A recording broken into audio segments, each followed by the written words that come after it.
Hello tout le monde, j'espère que vous allez bien. On est parti aujourd'hui pour un live. Alors ça fait très longtemps depuis le festival numéro 1 au domaine Oscar Abbé que j'ai découvert et rencontré mon cher Jacques Birolini et donc sur l'astrologie. Franchement, je kiffe, j'adore. J'ai expérimenté avec les deux. Regardez, j'en perds mes fiches en plein direct.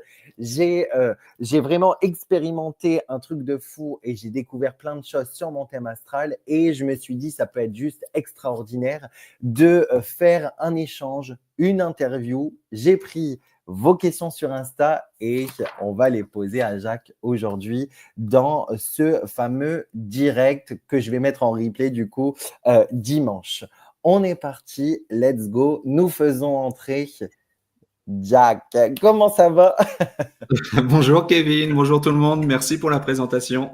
Bah écoute, avec grand plaisir. Et ce que j'adore chez toi, c'est que dans la façon que tu écris et que tu expliques, tu vois, l'astrologie, bah, c'est quelque chose de plutôt très simple puisque tu vas expliquer les logos, comment chercher, comment comprendre également la part de fortune, le nœud lunaire, enfin, on va voir tout ça, mais enfin, le nœud sud plutôt, mais vraiment, merci de simplifier l'astro. Alors, déjà, qui es-tu et que fais-tu, mon cher Jacques, dans la vie, pour commencer?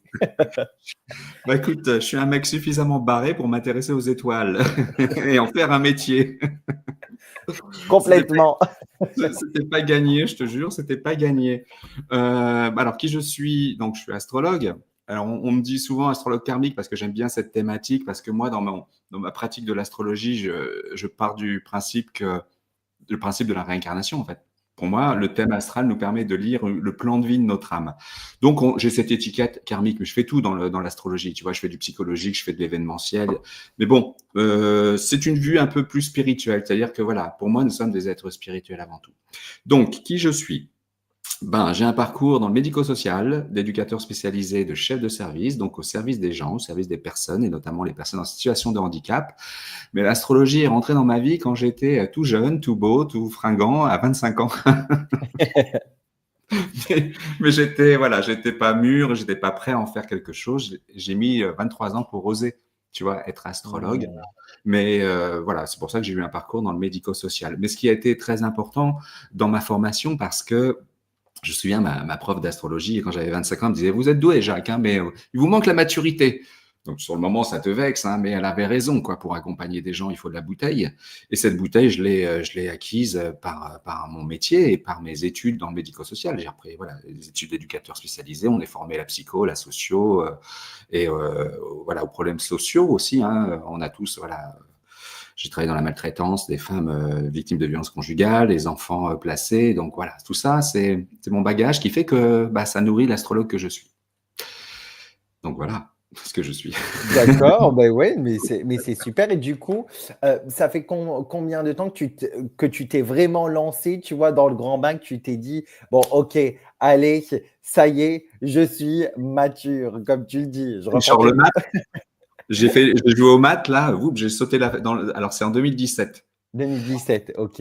Après un licenciement ou plutôt une rupture conventionnelle déguisée, enfin c'est un licenciement. Et bon, qu'est-ce que tu fais, Jacques? Tu continues, ça te plaît pas trop. J'étais cadre, j'étais chef de service, donc j'étais plus sur le terrain. Moi, je suis quelqu'un Ouais. de terrain. J'ai besoin d'interaction et ça avait plus de sens. J'envoyais des gens travailler. Et bon. Voilà, je commençais à revenir à l'astro. Hein. 2017, j'ai été licencié. Depuis 2015, je me remettais à l'astro. Et Hmm. bah, ma femme m'a dit, bah vas-y quoi, je suis derrière toi. Et puis ouais, mais quand même, je suis père de famille. Est-ce que si j'y arrive pas, mais ça va le faire. Et puis j'ai sauté. Vraiment, c'était un saut dans le C'est vide un peu. dingue. Ouais, ouais. Et ça a Mais fonctionné.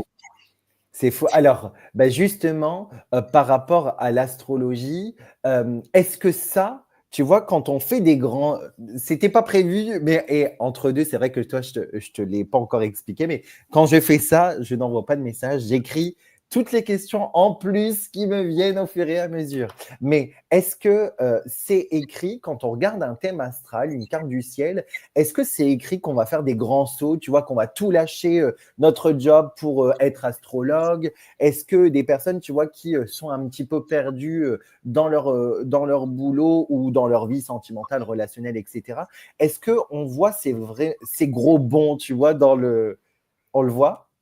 Ouais, ouais, on le voit. Ok. Alors, attends, alors, je vais nuancer tout ça. Oui. Vas-y, vas-y. Alors, que je pose le sujet déjà. Notre thème natal, c'est le plan de vie de notre âme qui est venu s'incarner en disant je vais devoir travailler ça, ça, et ça serait bien que j'aille dans cette direction et que j'accède à cet objectif. Mais il y a un libre arbitre. Ok. Donc le libre arbitre, c'est à quelle vitesse je vais y aller, est-ce que je vais comprendre les leçons. Bon, il y a tout un parcours, il y a des choix qui réorientent, qui ralentissent, qui font. Bon, moi c'est ma vision des choses, tu vois. Il y a l'objectif que notre âme a choisi, on ne sait pas à quelle vitesse et comment on va l'atteindre. Donc la partie prévisionnelle de l'astrologie, c'est les planètes d'aujourd'hui qui nous disent tiens, il y a un timing, c'est maintenant. Tiens, ça serait bien que tu changes de boulot. Tiens, ça serait bien que tu fasses ça. Ben, c'est pareil. Est-ce que je vais y aller? Est-ce que je vais suivre? Tu vois, il y a des gens qui vont être hyper dynamiques. Ça dépend des signes, ça dépend du thème. Il y a des gens qui vont pas aimer le changement. Il y a des gens qui vont avoir des choses à régler par rapport à des traumas ou des peurs, donc ils vont pas y aller aussi vite. Mais les planètes, elles arrivent, elles disent bon, ça serait bien. Je t'ouvre des portes, ou je te fais prendre conscience que tu n'es plus à ta place par des crises, par exemple. Putain, je suis plus à ma place. Qu'est-ce que je fais? Bon, moi, j'ai fait un burn-out quand j'ai fait le grand saut. Hein. C'est-à-dire qu'à un moment donné, ils m'ont dit. Alors, d'abord, 2 ans avant, elle m'avait fait là-haut une péritonite, une appendicite Ouais. d'urgence, vraiment d'urgence. Ok, Jacques, calme-toi. 2 ans après, burn-out. Alors, c'est pas ce qui a fait le licenciement, mais il y a eu un burn-out. Donc, à un moment donné, c'est écoute, tu t'écoutes, Jacques. Et là, le ciel, il m'envoyait des infos, quoi. Tu vois, et à chaque fois, il me bousculait. Jacques, t'y vas. Donc, moi, c'est là où il y a le libre arbitre, c'est OK, j'y vais. Mais j'aurais pu retourner prendre un autre boulot dans mon secteur. Hein, tu vois. Hmm. Donc, il n'y a pas de fatalité. C'est pas les planètes, elles arrivent. Tiens, je t'impose ça. C'est pareil, tu vois, l'exemple le plus facile à comprendre pour tout le monde, parce qu'on l'a tous vécu, tu as l'aspect de crise affective. OK, qu'est-ce que je fais? Je me rends compte qu'il y a une crise. Je regarde les choses en face, je prends mon partenaire, je lui dis ces 4 vérités où on fait un bilan, je le quitte ou je le quitte pas, ça c'est mon libre arbitre. Est-ce que la relation mérite d'être poursuivie? Tout ça, les planètes, elles te disent pas pars. Elles te Ok. disent il y a un truc à travailler. Remets-toi en question et réfléchis sur tes besoins et sur ta relation. Tu vois la nuance? Ouais, complètement. Et, et du coup, alors, tout à l'heure, tu disais au niveau donc, l'astro, donc tu l'as dit, c'est tout ce qui est en lien avec les planètes. Et tu parlais tout à l'heure de l'astrologie karmique. Alors, je vais mettre d'ailleurs, parce que j'ai adoré ce fameux livre, parce que c'est sûr. Enfin, moi, je le dis parce que j'ai toujours galéré à comprendre l'astro. Et quand on me disait, bah, t'as un nœud sud, t'as la maison 2, t'es en maison 3 et tout. Je comprenais, mais que dalle. Et ce que j'ai fait, et regarde la preuve, alors je vais pas les ouvrir, mais pour te montrer, j'ai imprimé tous les thèmes, tu vois, des membres de ma famille, de mes proches, et je me suis, tu vois, alors je suis loin d'être astrologue, mais j'ai essayé, tu vois, de comprendre, etc. Et franchement, que ça soit celui-ci, bah, ton premier livre, mais aussi le deuxième livre, c'est juste une pépite. Est-ce que quand tu parlais tout à l'heure des vies antérieures, donc par rapport au karmique également, est-ce que sur une carte, tu vois toutes les vies antérieures ou est-ce que tu vois uniquement les mémoires ou les choses à comprendre par rapport aux trucs qui ont bloqué? Est-ce que tu peux voir des choses positive sur une carte du ciel ou est-ce que non, pas du tout, tu vois que les trucs à aller dénouer? Je sais pas si c'est trop clair, tu me dis surtout. En tout cas, oui, c'est clair. Et puis de toute façon, j'ai la réponse. Bon, Ce que je perçois dans le thème, c'est la somme. Ton thème de naissance dans cette incarnation, c'est la somme de tes vies antérieures. Mais surtout, ça va être parmi toutes ces vies, il y a des choses que tu n'as plus besoin de régler. Ce que je vois dans le thème, moi, c'est les choses issues des vies antérieures que tu as encore besoin de travailler. Donc, il peut y avoir plusieurs traces de vie antérieure.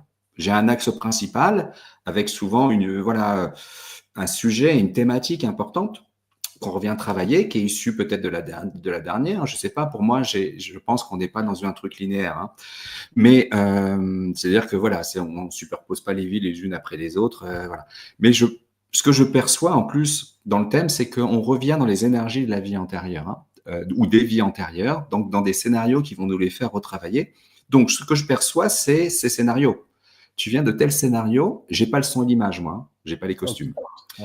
Ouais. Voilà, t'as pu être religieux ou t'as souffert de ça, t'as vécu telle chose. Des fois, des fois les gens ils vont dire ah on m'a dit ça, oui on m'a dit que j'étais si, tiens. Bon, moi j'ai les scénarios et j'ai pourquoi vous êtes revenu, vous avez telle blessure à travailler, vous avez telle problématique à régler, tu vois.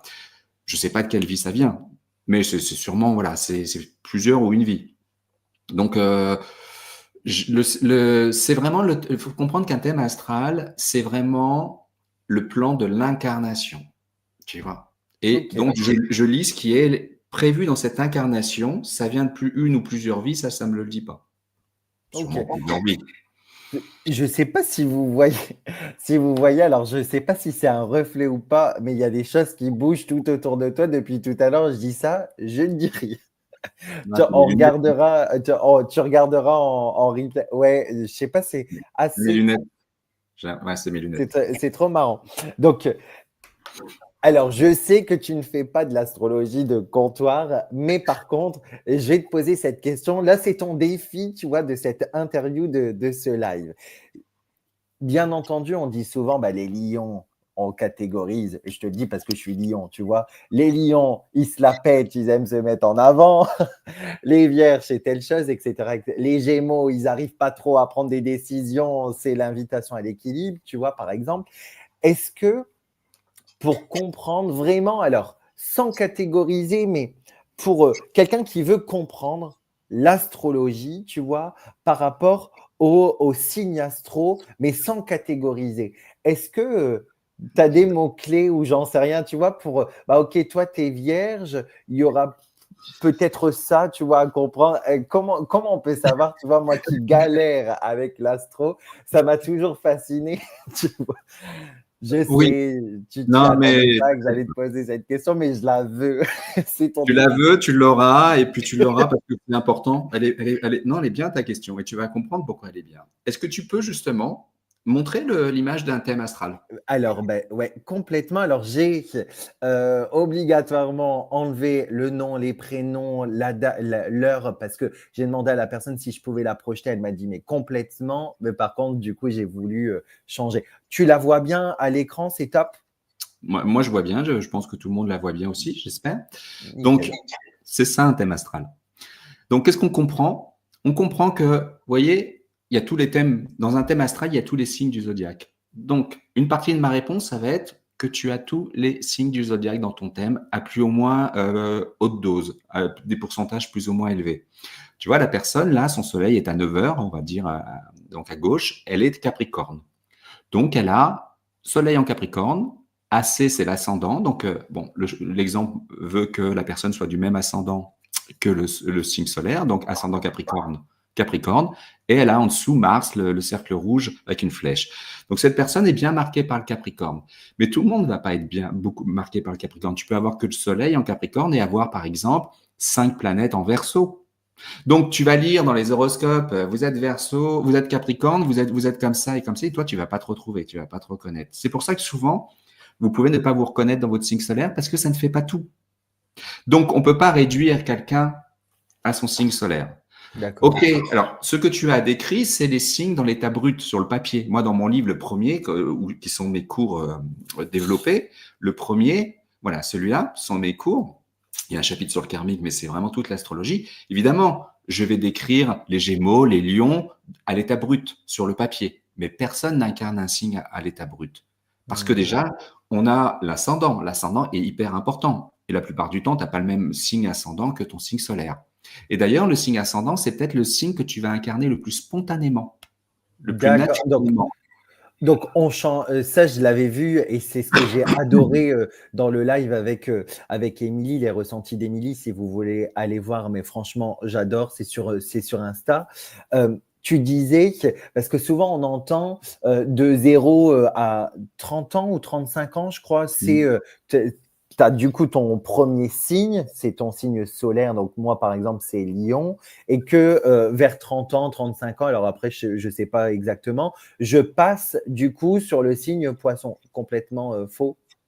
Je vois pas d'où ça vient, j'ai jamais compris d'où ça venait. Là, on est dans l'astrologie populaire, les trucs qui se transmettent.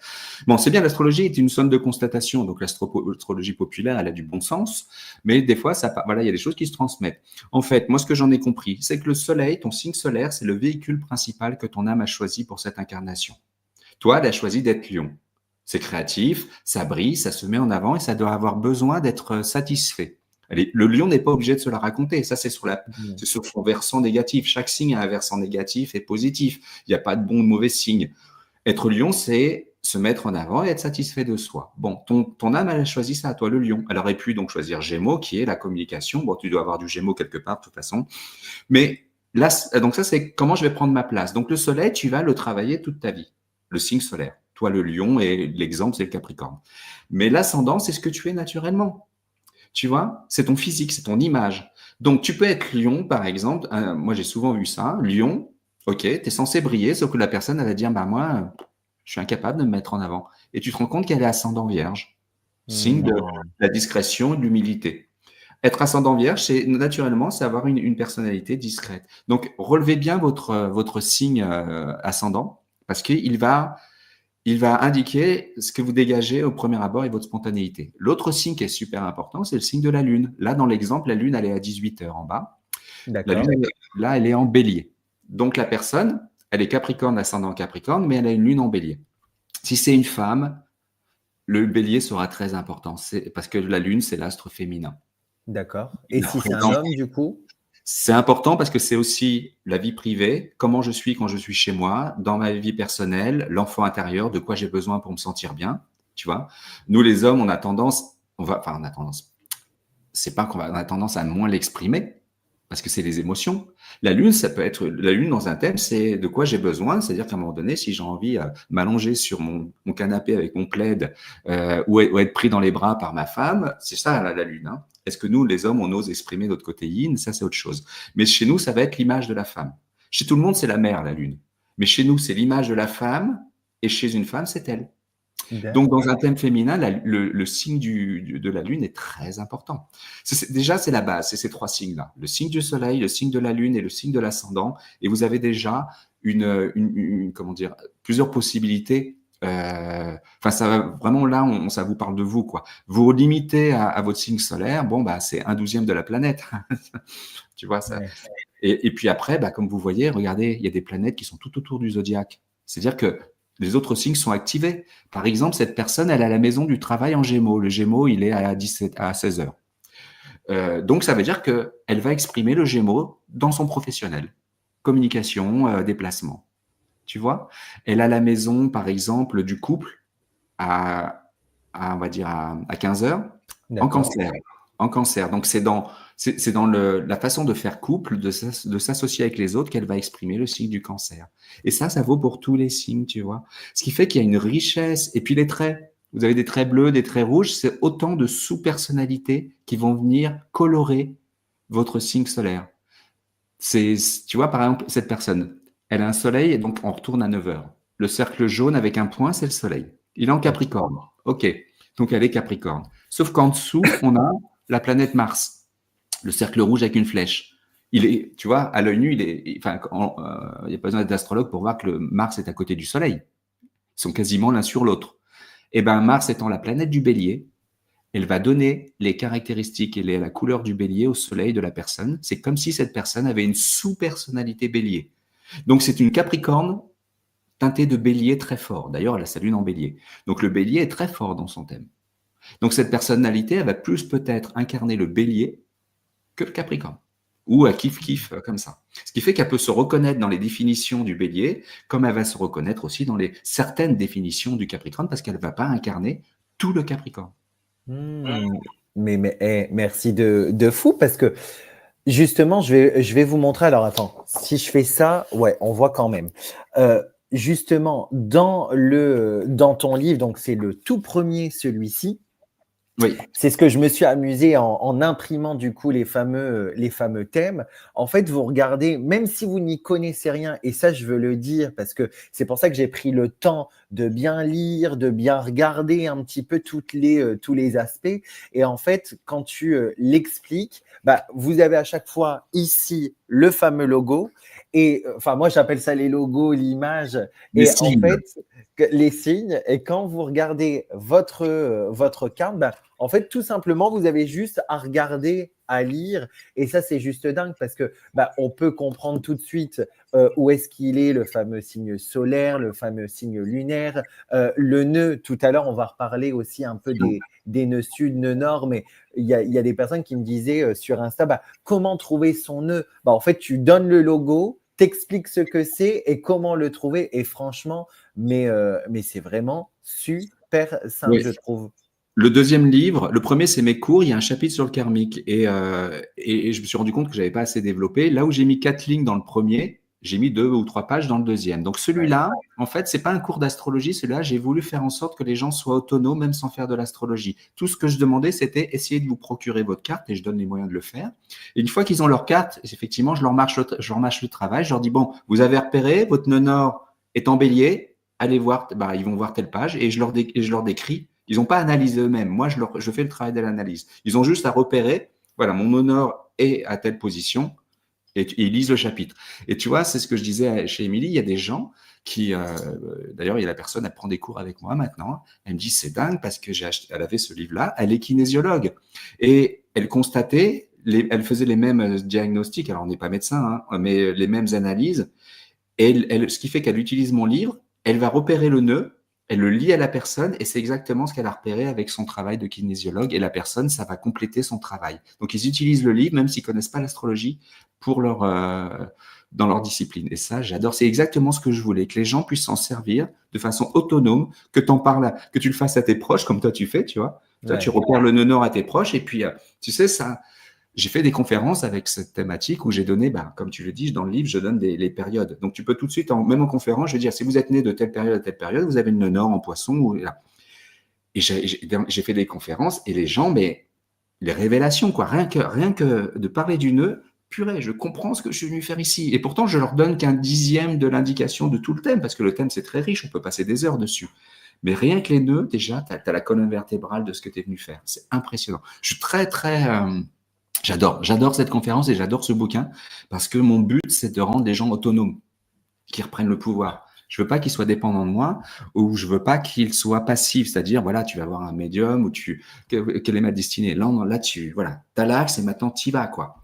Tu vas réfléchir, comment dire? Parce que il y a 12 signes. Et pareil, les nœuds nord en signes, bon, bah, il y a 12 combinaisons. On va pas tous avoir les mêmes combinaisons. Tu vois, moi, par exemple, je suis le nœud nord en poisson. Je suis venu pour travailler spirituel. Mais un nœud nord en poisson, ça dure 1 an et demi tous les 18 ans. Hein, tous les 18 ans, tu as un bus les nœuds nord en poisson, veuillez vous rendre OK numéro 14 pour vous incarner. OK.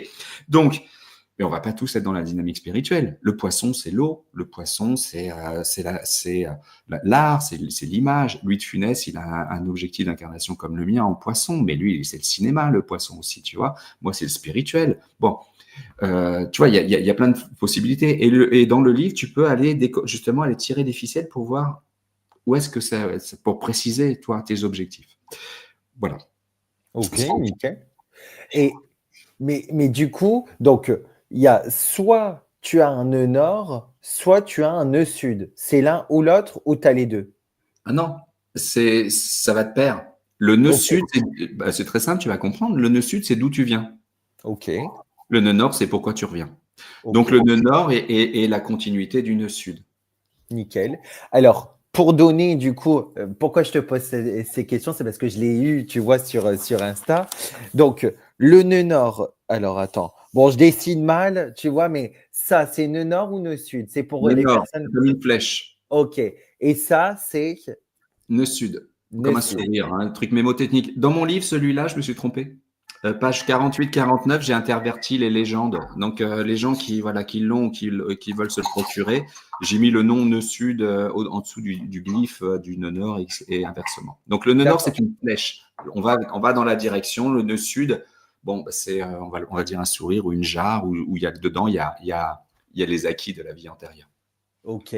Donc, du coup, vous regardez les fameux symboles, enfin les signes, je ne sais plus comment on dit, mais c'est pas grave. Les Vous glyphes. regardez les glyphes, voilà. Et du coup, bah, par exemple, est-ce qu'on peut faire un exemple? Sur cette carte, du coup, il est où ce fameux nœud? Alors, le nœud nord, vous le voyez, tu vois, dans ton dessin, il fallait mettre un point au milieu, il le représente comme ça. Ouais, Moi, je ne le représente pas forcément comme ça non plus. Donc, il est là-haut à, on va dire, donc Pluton est à midi, on va dire à 13 heures. Allez, un peu avant 13 heures, tu l'as, hein, la flèche. Le OK, symbole, il est à 19 en vierge. Ça veut dire que systématiquement, le nœud sud est en face en poisson. Là, il n'est pas représenté parce que tu as été faire la carte sur le site Astrothème et ouais. ils ne mettent pas le nœud sud, mais bon, il est forcément en face. Donc, ça veut dire que la personne vient d'une énergie poisson pour venir développer, incarner une énergie vierge. Donc, ça veut dire qu'elle vient, par exemple, on va partir sur des scénarios, elle peut venir du spirituel ou une vie religieuse, j'ai l'impression, au service de la communauté. J'ai D'accord. l'impression. Ça, c'est parce que je suis en train de le lire par ailleurs. Je suis en train de tirer les ficelles. Donc, mais quand tu viens du spirituel, il peut y avoir cette idée de je suis pas ancré ou je ne m'implique pas forcément dans la réalité. La Vierge, c'est le signe du travail, de l'organisation, de la gestion, du rationnel. Donc, elle est venue vivre une vie beaucoup plus ancrée dans la réalité socio-professionnelle ou rationnelle ou scientifique. Son âme a besoin de vivre ça. Donc, dans cette vie-là, tu vas te lever le matin, payer tes factures, travailler, et oser une expertise peut-être. On est toujours dans l'axe service et soins. Le poisson, c'est le service spirituel. Tu vois, c'est le religieux, c'est le magnétiseur, c'est les gens qui sont au service d'une quelque chose de plus grand qu'eux. Tandis que la Vierge, on est plus technique, ça va être plus le médical, tu vois, les gens qui sont formés, qui ont des pics, des outils et qui vont soigner aussi, mais ils se posent pas de questions existentielles. Hein. On est pragmatique. Voilà, je suis infirmière, je fais des soins, je me pose pas la question, voilà, de la mort après la mort, la vie après la mort. Alors que le poisson, si. Donc elle est venue être un peu plus ancrée dans la réalité. D'ailleurs, elle est Capricorne. Hein. S'il y a bien un signe qui est ancré, peut-être parce que son âme a jugé elle s'est peut-être un peu trop envolée.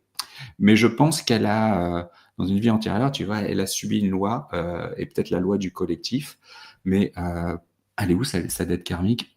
Elle est en cancer au travail. Ouais, elle a une problématique pour comment dire, pour pouvoir en faire une activité, pour pouvoir justement s'intégrer. Elle a la blessure justement dans la maison de la Vierge. Tu vois, elle vient travailler la Vierge et elle a la blessure d'une vie antérieure dans la maison de la Vierge. Ça veut dire qu'elle n'a pas pu appliquer ou faire des choses. Peut-être qu'elle était enfermée dans une communauté ou dans cette dynamique religieuse. Et là, allez, là, tu t'impliques maintenant. Tu sors et tu fais. Et même, elle est là pour travailler auprès de, bon, la personne, je sais même pas qui c'est, donc je suis en train de faire une analyse, je vais arrêter. Mais elle est là pour, tu vois, pour aider dans le monde un peu plus ésotérique, j'ai envie de dire, et se confronter au côté obscur de la vie, la mort, la souffrance, les maladies. Donc, elle est venue regarder la vie en face. Hein. Mais Ouais. au niveau soin, mais un soin beaucoup plus. J'en fais une activité, c'est pragmatique, je pars pas avec ma roulotte sur les routes, quoi. Mmh.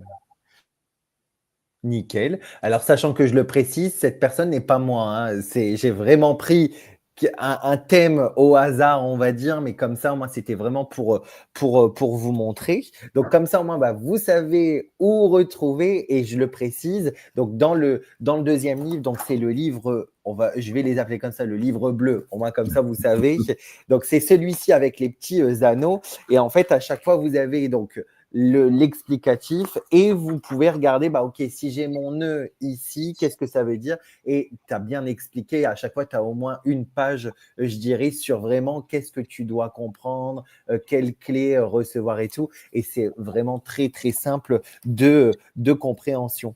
Euh, Au niveau, alors, justement, par rapport, c'est vrai j'ai oublié du coup de te demander, par rapport aux signes, pour vraiment ton fameux défi, quoi comprendre par rapport aux signes, tu vois, lion, vraiment en quelques mots. Tu vois, si on balaye les 12 Tu signes, veux? en quelques mots, Tu vois, alors que ça soit bon ou moins bon, tu vois, comme tu disais, bah non, les lions, tout de suite, on les catégorise, ils se la pètent, mais ils sont aussi, tu vois, loyaux, ils vont avoir Ça un marche. bon cœur, etc. Vas-y, attention, Alors, c'est ton défi top chrono. tu peux remettre la cape, comme ça vous allez me Bien suivre. sûr. Alors, Et attends, hop. il faut dissocier le signe de l'objectif de l'incarnation, qui est le nœud nord. Là, dans l'exemple, on a parlé de la Vierge, mais là, son signe, elle est Capricorne. En fait, le Capricorne, chez cette personne dont il y a le thème, le signe du Capricorne est au service de l'objectif Vierge dont on a parlé. Donc là, quand je vais vous parler des signes, je parle des deux. Mais bon, on va parler des signes solaires. Donc, on va commencer par le bélier qui est en bas à 18 heures. Hein, on dirait des cornes, il est orange le glyphe. Donc, le bélier, c'est le premier signe du zodiaque. C'est le printemps quand les plantes essaient de se frayer un chemin dans la terre pour sortir. C'est la lutte, c'est le combat. Donc, c'est la naissance. Donc, les béliers, c'est le signe de Mars, le dieu de la guerre. Donc, des militaires, des sportifs, des chefs d'entreprise, il y a l'idée de combat, d'action, de défi. Le bélier a besoin de défis. Il a besoin de combat. Donc, on va voilà. Alors, évidemment, il y a tous les autres thèmes dans son thème, mais un bélier, il faut que ça bouge. Il faut qu'il soit devant. Un bélier, tu lui dis, tu vas me frayer un chemin dans la jungle. Il y va avec son coupe-coupe, il coupe les lierres, les lianes et tout, mais tu lui demandes pas d'aller les balayer après, de bitumer le chemin et de construire des immeubles. Ça, c'est le Capricorne qui va le faire, par exemple. Tu vois. Donc, le bélier, il est dans l'action pure. Le côté extrême, c'est évidemment, c'est de bourriner, j'allais dire, c'est d'être agressif et de ne pas respecter l'autre. D'ailleurs, c'est le signe en face, le signe de la paix et du respect de l'autre, c'est la balance. En astrologie, il y a toujours des signes qui se font face parce qu'ils sont complémentaires. Le bélier, c'est le signe de la guerre, c'est un signe de feu, le feu qui ravage. Donc le côté négatif, ça peut ravager, ça peut faire du mal. Le côté positif, c'est des pionniers qui tirent les autres vers l'avant et qui peuvent combattre pour des idées. En face, c'est la balance. J'y reviendrai, c'est le signe de la paix et de l'harmonie. Les deux doivent apprendre de l'autre. Donc après le bélier, on a le taureau. Les plantes, ça y est, elles ont surgi de la terre. Là, c'est la nature, elle fleurit, la nature est belle, c'est la réjouissance. C'est un signe de terre. Le bélier est un signe de feu. Il y a trois signes de feu, on va en parler. Le bélier, le lion et le sagittaire. Et 3 signes de terre, 3 signes d'air et 3 signes d'eau. Donc, le premier signe de terre, c'est le taureau. On est vraiment, le taureau, ça fait penser au taureau, aux vaches, aux paysans, à la terre, à l'agriculture. On est vraiment ancré dans la matière. C'est le signe des réjouissances, c'est le signe de la possession aussi. Le taureau a besoin de posséder.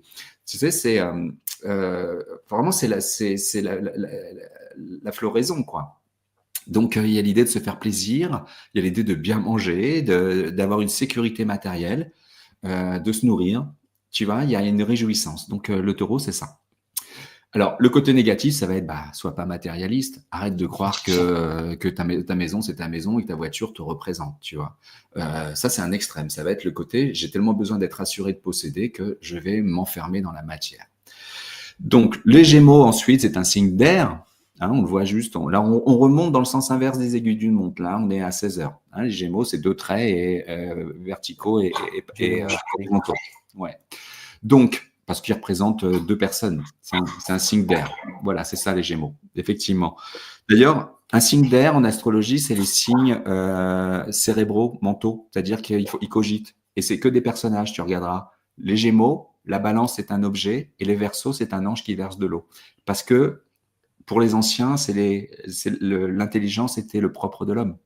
Donc les signes d'air, de réflexion, sont des signes représentés par des humains, alors que les autres sont représentés par des animaux, vous avez remarqué. À part la balance, qui est le dernier signe qui a été créé, qui est un objet. Donc les Gémeaux, c'est le signe de la communication et des échanges. J'aime bien représenter, tu sais, quand les enfants ils naissent en bélier. Ensuite, en taureau, ils sont nourris au sein par la mère, ils sont protégés, ils sont soignés. Donc le taureau, c'est vraiment la protection. Et puis, une fois qu'il a la nourriture et qu'il a survécu à la naissance, le Gémeaux, il va crapahuter dans la pièce et aller voir, tiens, j'ai un frère, j'ai des sœurs, j'ai une tante. Oh, il y a une prise. Si je mets les doigts dans la prise, il se passe quoi? Il découvre le monde. Donc le Gémeaux, il est curieux. Il va explorer. Il est cérébral, il vit dans sa tête et il a besoin d'informations. Il va aller chercher l'information à droite, à gauche. Il va pas, comme tu disais tout à l'heure, il va peut-être pas forcément terminer ce qu'il fait. Il va se disperser parce qu'il a, lui, il lui faut des scoops. C'est un peu comme le journaliste. Il va aller picorer des informations, il en fait une synthèse, ok, il fait un article. Mais il va pas faire une thèse, il va pas aller à fond, il s'en fout. Il a besoin d'une info, il va aller la chercher. Et puis après, il passe à autre chose. Et c'est aussi le signe du mouvement. Parce que sa planète, c'est Mercure. Mercure, c'est Hermès. Il avait des ailes aux pieds. C'était le messager des dieux. Donc, il y a l'idée, avec les deux mots, Gémeaux, communication, déplacement. Donc, les gens qui bougent et les gens qui communiquent. Et la façon de communiquer, il y en a plein. Tu peux être journaliste, tu peux être youtubeur, tu peux être instit, tu peux être commerçant.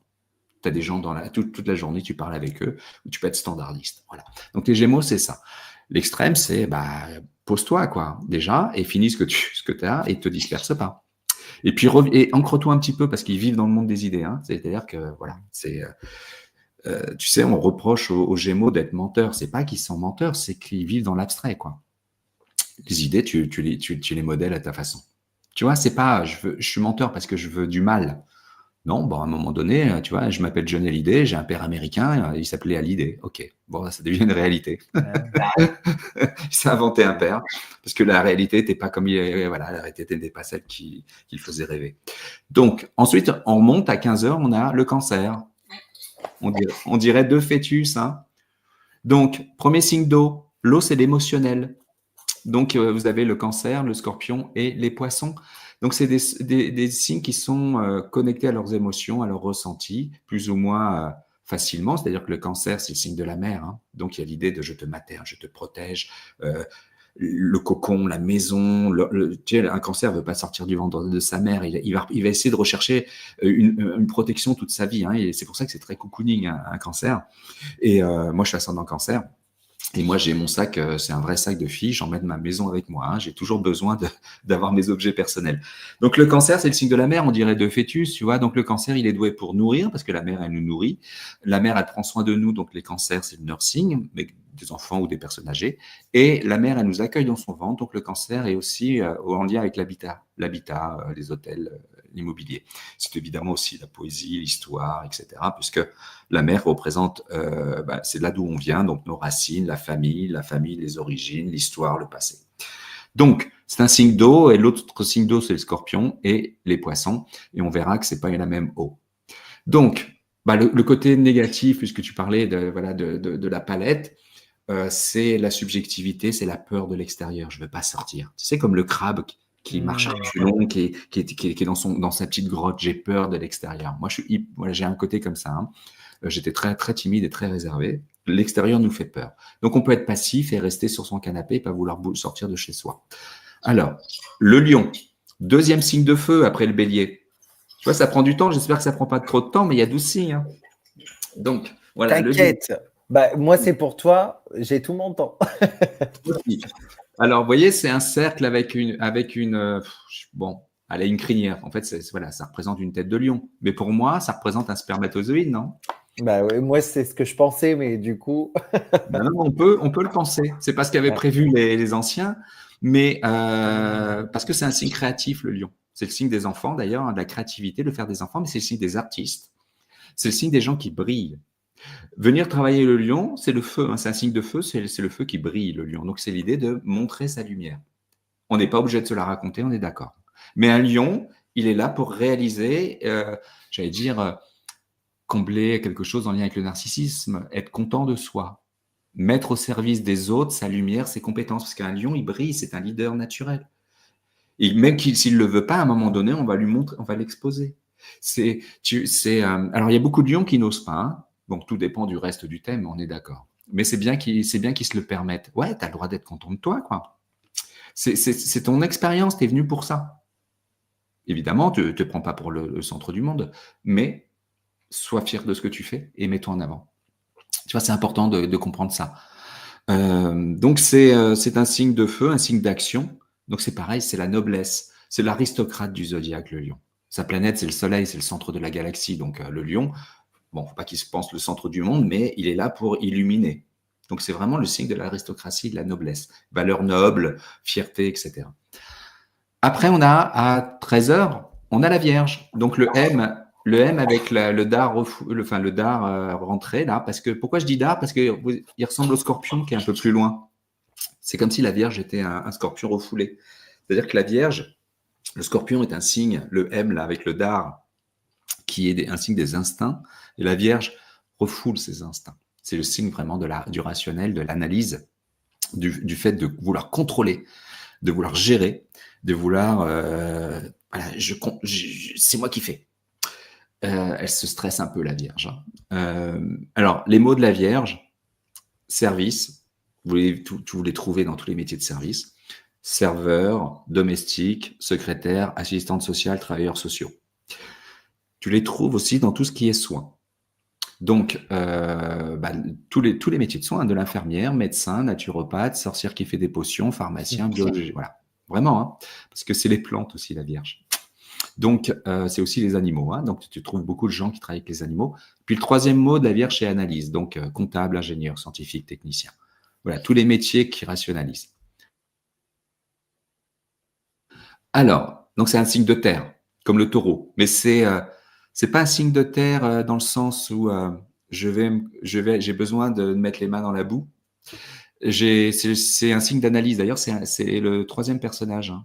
La Vierge est représentée par un personnage parce que c'est un signe vraiment analytique et cérébral. Mais elle analyse la matière. Elle regarde la vie dans un microscope, tu vois. Ok. Donc, elle est ancrée dans la réalité, mais elle est quand même cérébrale. Elle cogite tout le temps. Hein. Bon. Ma femme est vierge, ascendant vierge, je le rappelle.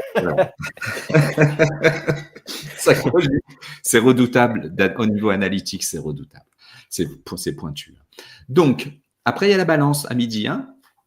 Donc, c'est le deuxième signe d'air. Ouais.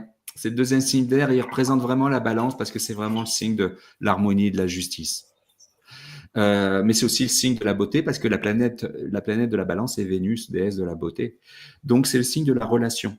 Autant en face, il y avait le bélier qui est le signe de la guerre. Là, c'est le signe de la paix et de l'harmonie. La balance doit faire avec ou pour l'autre. Elle a besoin de l'autre.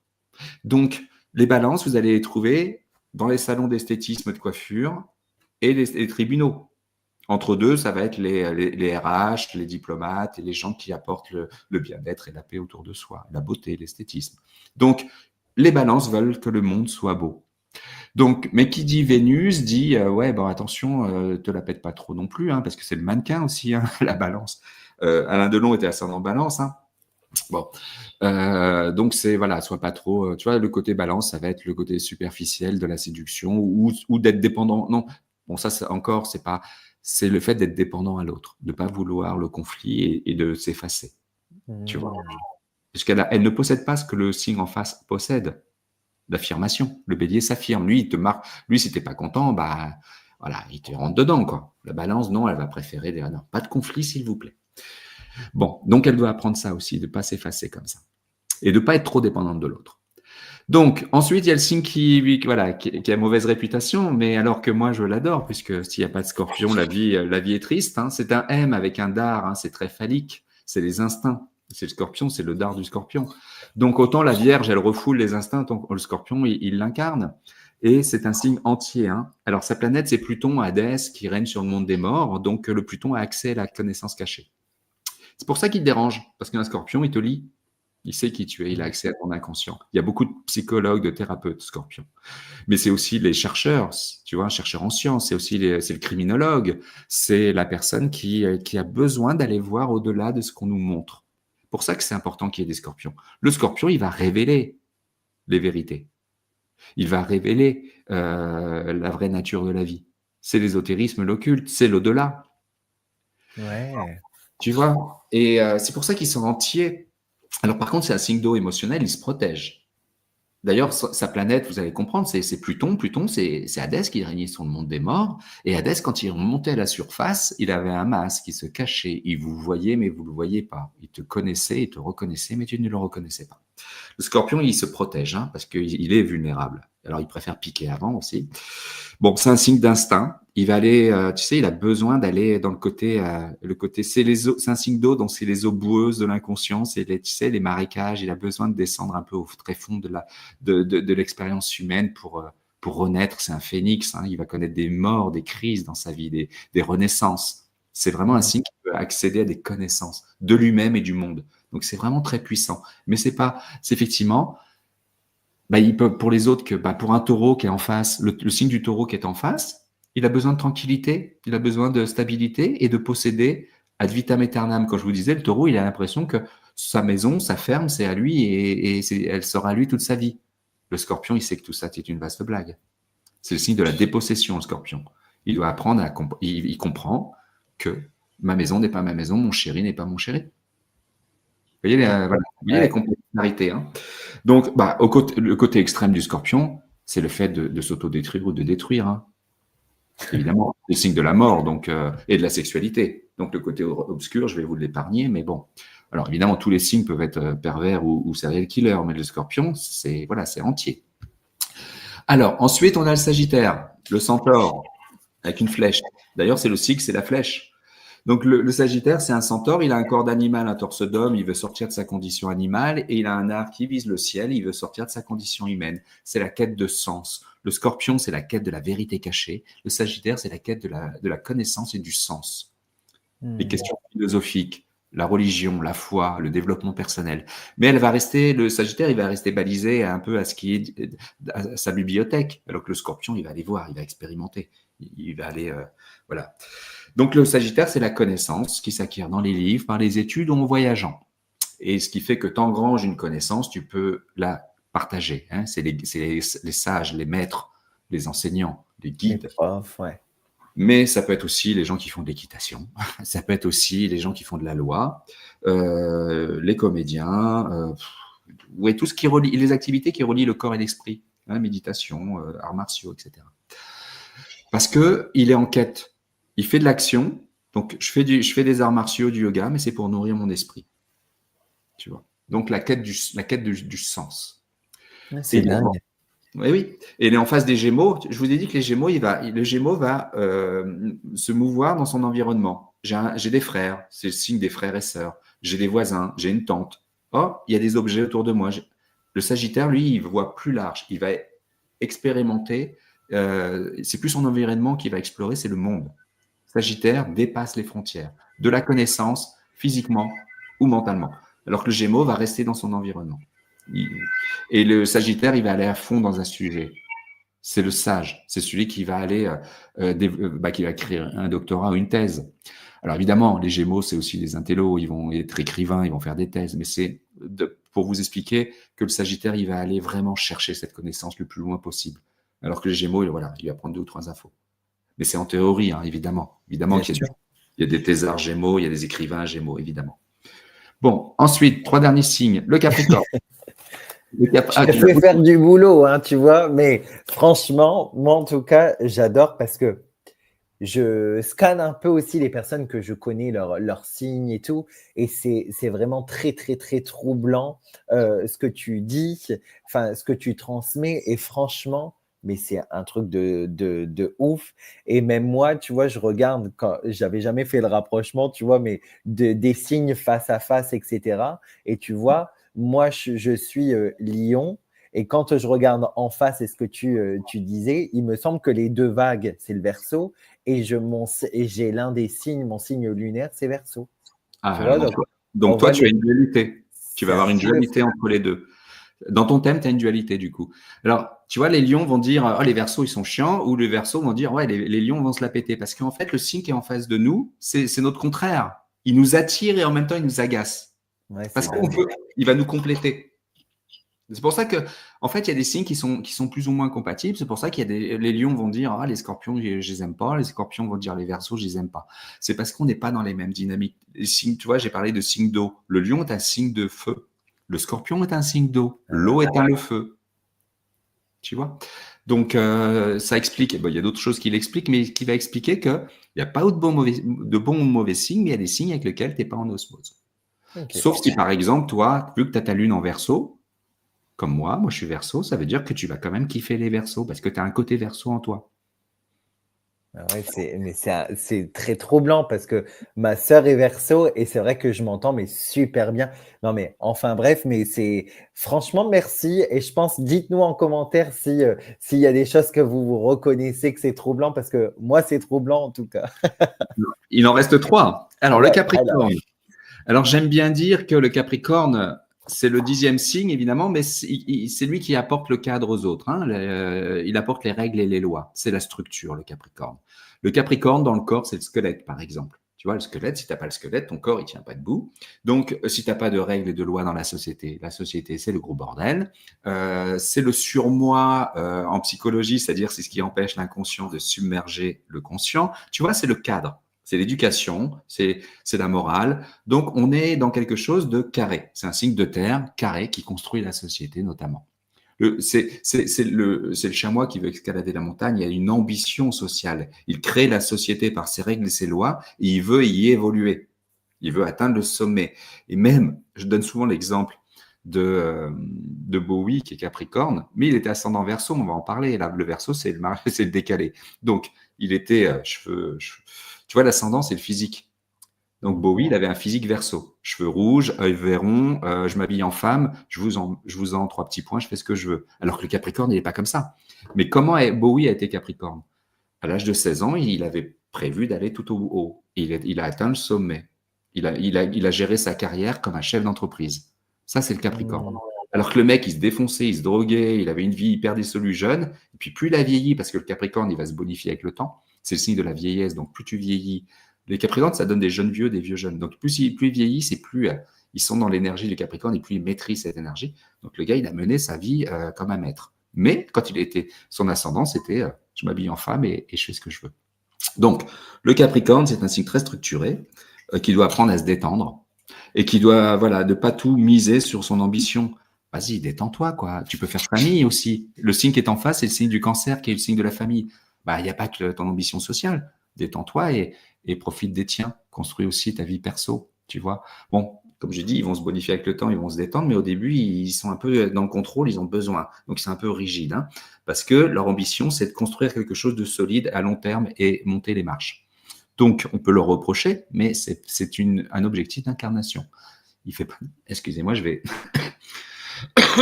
T'inquiète, je fais une petite danse entre deux. Olé. Je sors d'un rhume. Donc, le Capricorne, c'est un signe vraiment structuré, solide. Et s'il n'y avait pas de Capricorne, ça serait le bazar.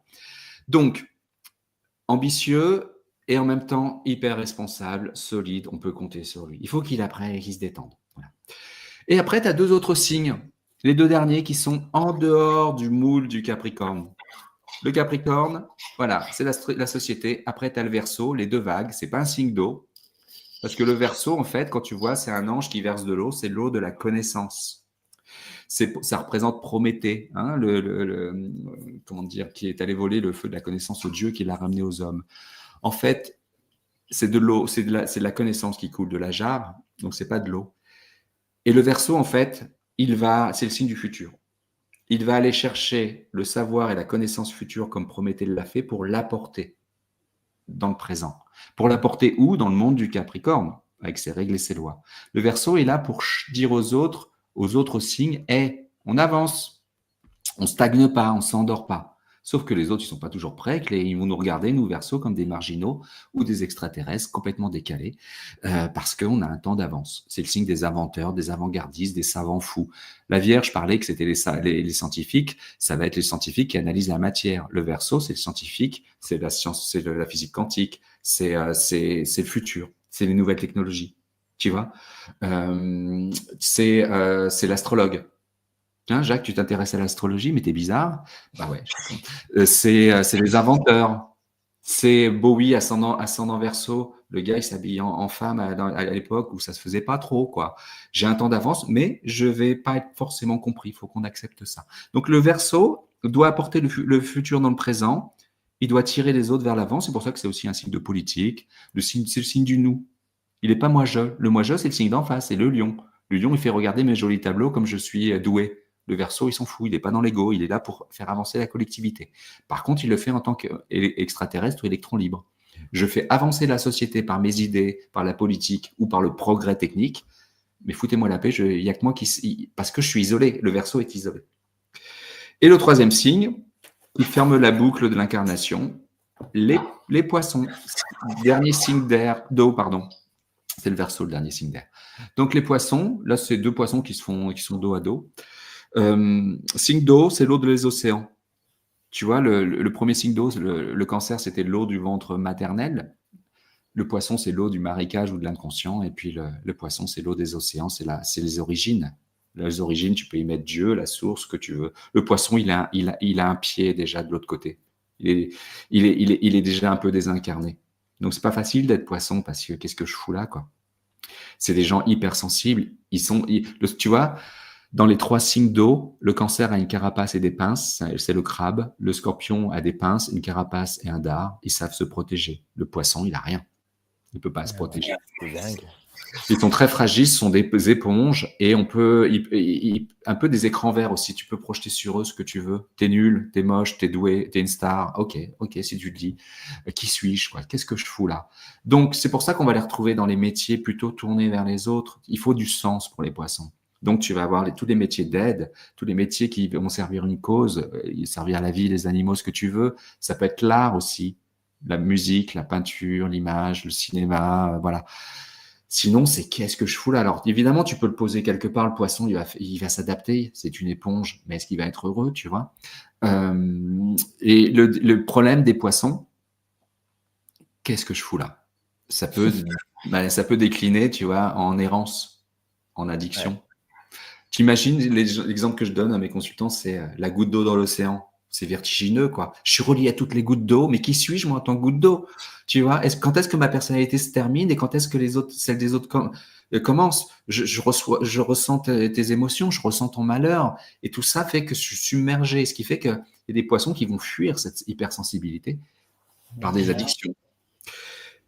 Et ça peut être les troubles mentaux aussi, évidemment. C'est vraiment, tu vois, mais par contre, ça donne le meilleur, c'est Mère Teresa, c'est le saint, c'est l'humanitaire, c'est le magnétiseur, le médium, tu vois. Ça, c'est le côté optimisé, puisque il est relié au spirituel.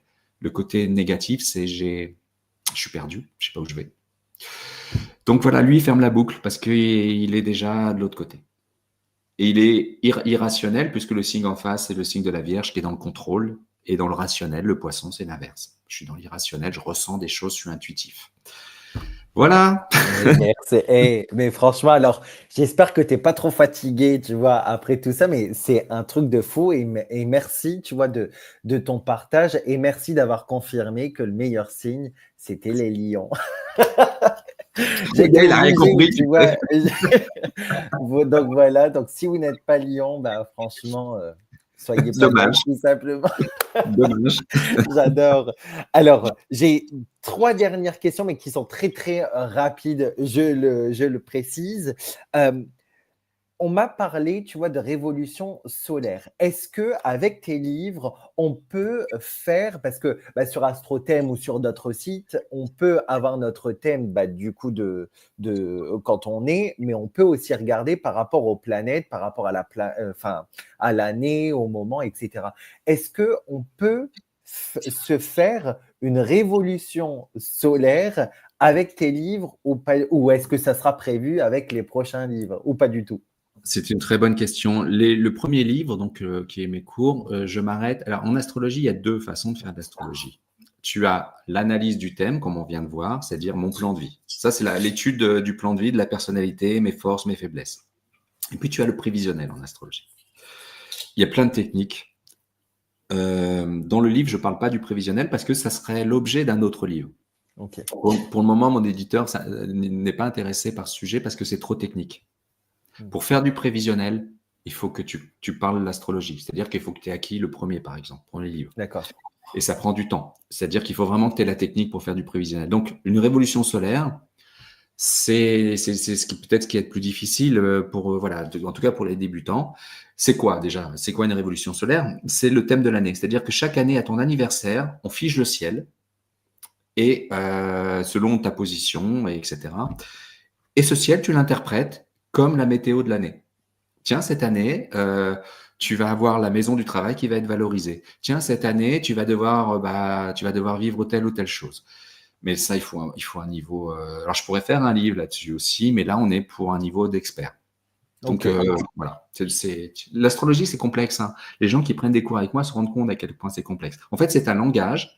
Donc, dans le premier livre, bah, je vous apprends l'alphabet, les lettres, comment faire les mots, comment conjuguer des phrases. Et après, tu vas commencer à interpréter, à écrire, à faire des phrases et des histoires et improviser des histoires. C'est un langage qu'il faut maîtriser avant d'atteindre le niveau prévisionnel, parce que là, c'est comme tu sais, un musicien qui va faire ses gammes. Il faut qu'il connaisse les notes, les cordes, l'instrument, et après, il va pouvoir créer des morceaux. Le prévisionnel, c'est un peu ça. Tu crées tes morceaux, quoi. Ouais. Parce qu'on part de rien, on ne sait pas où on va. Prévisionnel, on n'a pas de base, enfin, on n'a pas de support. Le thème, l'analyse du thème, on a un support. On parle de la personnalité, de l'incarnation. Le prévisionnel, c'est compliqué, hein. Ok. Non, mais on m'a posé cette question, c'est pour ça que je te la pose en live. Avant-dernière question, vraiment très simplement et rapidement. En ce moment, donc 2025, ou aller dans les prochains mois, je suppose que tu as regardé un petit peu dans les planètes. Est-ce qu'il y a une info, quelque chose que tu souhaites transmettre, tu vois? On nous dit, bah, là, il y a une éclipse et cetera. Est-ce que ça remue? Est-ce que c'est plutôt l'invitation au repos? Alors ça va dépendre aussi en fonction de notre carte et cetera, mais est-ce que tu as un message par rapport à qu'est-ce qui se passe dans le ciel actuellement ou cette année du moins? Alors, dans le ciel, ce qu'il se... Ouais, non, mais alors c'est très vaste. Je vais essayer de faire très court, hein. Bon, déjà, dans le thème qu'on a montré, hein, c'est le thème d'une personnalité. Mais les planètes, évidemment, dans le ciel, elles continuent de tourner, elles font leur, comment dire, la symphonie du ciel, et du coup, là-haut, dans le ciel, elles vont se toucher, elles vont être en conflit ou en harmonie. Là, en ce moment, on a quelque chose qui s'en ira en juin, mais qui est là depuis plus d'un an. J'ai pas les dates en tête, mais on a quelque chose qui restreint, qui bloque l'économie, le monde, l'expansion. Il y a un conflit, voilà, il y a un conflit dans le ciel entre l'expansion et la restriction, la rigidité, l'ancien monde. Bon, ce qui fait que on est en crise. Mais j'ai envie de vous dire, ça c'est un truc qui est là sur un an et demi. Mais surtout, ce qui se passe dans le ciel actuellement, c'est que les trois grosses planètes de l'astrologie quittent un signe. Et en fait, les trois grosses planètes de l'astrologie, qui sont Pluton, Neptune, Uranus, vont rester très longtemps dans un signe. Pluton, tout le monde en a parlé, qui vient de rentrer en Verseau cette année, est là pour 20 ans en Verseau. Neptune, qui va bientôt quitter le Poisson pour rentrer en Bélier, était en Poisson depuis 13 ans. Et Uranus, elle reste 7 ans dans un signe. Elle va quitter le signe du Taureau pour rentrer pour 7 ans en Gémeaux. Donc, on a les trois grosses planètes qui changent de signe. Et à chaque fois qu'une planète change de signe, ça change les énergies mondiales. Uranus, par exemple, vous allez voir, tu vas comprendre, Uranus qui vient de rentrer en Verseau. Le Verseau, c'est la politique, le vivre ensemble, le progrès. Pluton, qui est la transformation, va nous demander de changer notre façon de vivre ensemble. Regarde depuis cette année, 2024, le monde est en train de basculer à une vitesse et c'est imprévisible parce que Pluton, c'est la mort de quelque chose, la déconstruction pour reconstruire quelque chose. Donc, c'est ce qu'on nous demande de faire. On n'a pas le mode d'emploi, c'est-à-dire on ne sait pas si on va bien faire ou pas. C'est important de le comprendre, ça. C'est-à-dire qu'on ne va pas jouer à Nostradamus en disant, tiens, en 2025, l'humanité va connaître. L'humanité, c'est comme les individus, il y a un libre arbitre. Hein. En tout cas, c'est ma croyance. Donc, Pluton change le progrès. C'est-à-dire que plus ça va évoluer, plus entre ce qu'on sait aujourd'hui et ce qu'on va découvrir, ça va être fou. Moi, j'ai tendance à fantasmer sur le fait qu'on va avoir une révélation extraterrestre, ça va changer tout le monde entier. Tu vois, ça peut être ça, hein, vraiment, la mort d'un État.